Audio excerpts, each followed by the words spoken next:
बच्चों अभी आपने हैलोजन की संख्या के आधार पर हैलो एल्केन का वर्गीकरण पढ़ा।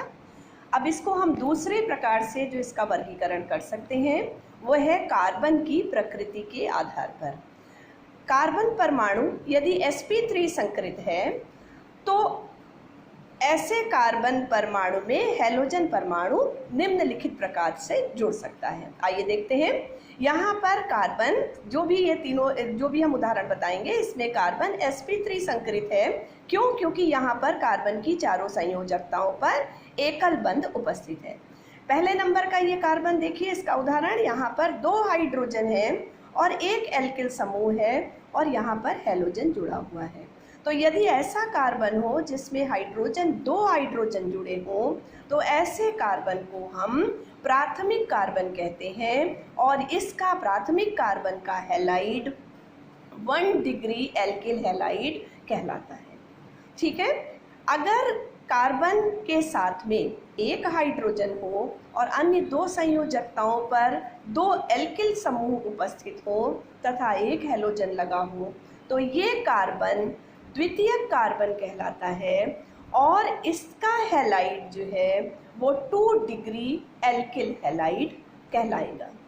इसी प्रकार से यदि कार्बन पर कोई भी हाइड्रोजन उपस्थित नहीं है, तीनों पर एल्किल समूह है और साथ में यहाँ पर हैलोजन लगा हुआ है, तो इस प्रकार का जो कार्बन है वो तृतीयक कार्बन कहलाएगा और इसका हैलाइड 3 डिग्री एल्किल हैलाइड कहलाता है। उपर्युक्त तीनों प्रकार में कार्बन का संकरण कैसा है? sp3 है, क्योंकि ये कार्बन अन्य सभी समूहों से एकल बंध के द्वारा जुड़ा हुआ है। तो इस तरह से 1 डिग्री, 2 डिग्री और 3 डिग्री हैलो एल्केन हमें मिलता है। यदि कार्बन का संकरण sp2 संकरित कार्बन हो, अर्थात कार्बन sp2 से क्या मतलब है कि कार्बन जो है वो किसके द्वारा होगा? किसके द्वारा? द्विबंध के द्वारा।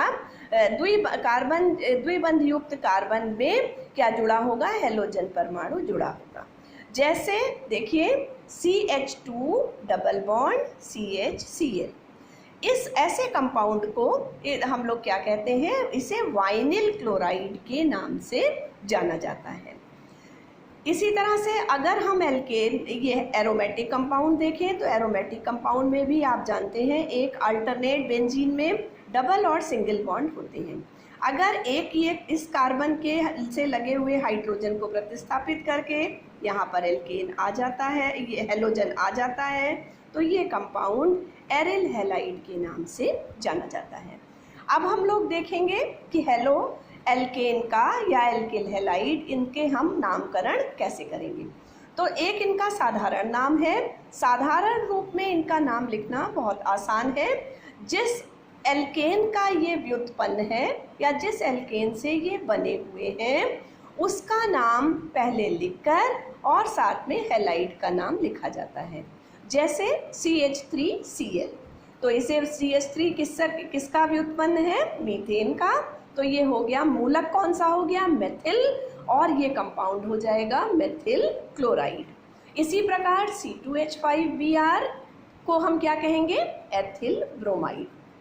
अब इस कंपाउंड को देखिए, जहाँ पर एक कार्बन के साथ में 3 CH3 लगे हुए हैं और एक क्लोरीन लगा हुआ है। तो यहाँ पर कार्बन हम बता चुके हैं ये कौन सा कार्बन है? तृतीयक कार्बन है। तो इस कंपाउंड को क्या कहा जाएगा? तृतीयक ब्यूटिल क्लोराइड। बच्चों ये इनका सामान्य नाम है, लेकिन अगर हम इनका नाम IUPAC पद्धति में देखें तो IUPAC पद्धति में हैलोजन को पूर्व लग्नक के रूप में लिखते हैं और उसके पश्चात एल्केन का नाम लिखा जाता है। जैसे CH3Cl, इसका नाम IUPAC पद्धति में क्या होगा? पहले हैलोजन लिखा हमने क्लोरो और उसके बाद मीथेन। इसी प्रकार से अगर हम ऊपर वाला देखें C2H5Br, इसका IUPAC नाम क्या होगा? Bromo ethane. ठीक है। इसी तरह CH3, CH2, CH, Cl, CH3, ये 4 कार्बन वाला कंपाउंड है और 2 नंबर के कार्बन पर क्लोरो समूह लगा हुआ है। तो इसका नाम क्या हो जाएगा? 2-क्लोरोब्यूटेन। क्या नाम होगा? 2-क्लोरोब्यूटेन। एक और उदाहरण देखते हैं, CH3 CH यहाँ पर मेथिल ग्रुप लगा हुआ है, CH2Cl। अब अगर हम नंबर इसकी नंबरिंग कर दें तो 1 2 3 3 कार्बन वाला ये कंपाउंड है, जिसमें पहले नंबर के कार्बन पर हेलोजन समूह है और दूसरे नंबर के कार्बन पर मेथिल समूह लगा है। तो इसका नाम कैसे लिखेंगे बच्चों? 1-क्लोरो-2-मेथिल प्रोपेन। ये इनका क्या हो जाएगा? IUPAC नाम। एक उदाहरण बेंजीन रिंग से देखते हैं। बेंजीन में एक हाइड्रोजन को प्रतिस्थापित करके क्लोरीन लगा है और दूसरे हाइड्रोजन को प्रतिस्थापित करके मेथिल ग्रुप लगा है। तो इसका नामकरण कैसे करेंगे? 1-क्लोरो-2-मेथिल और ये क्या हो जाएगा? बेंजीन। CCl4। CCl4 क्या है?